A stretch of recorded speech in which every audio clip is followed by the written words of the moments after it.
Hello guys, welcome back to the channel. In today's video, I'm going to show you how we can hide status and navigation bar while we're taking a screenshot on a Samsung Galaxy phone. Okay, let's get into it. Here I have opened my phone, and first of all we can go to our settings application, and after we have our settings application opened, we can go to the advanced features. Right here, click on this option, and you have to select these screenshots and screen recordings. Okay, and if you want to hide the status and navigation bars, you have to activate this feature. Click on the circle button to activate this feature, and now this feature has been activated. And after we activate this feature, the status and navigation bars will be hidden, and I'm going to demonstrate it to you. I'm going to take screenshot.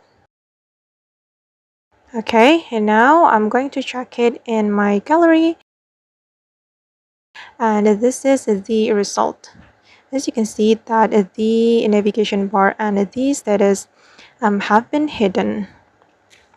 Alright guys, and that's how we can hide the status and the navigation bar while taking a screenshot on the Samsung Galaxy phone.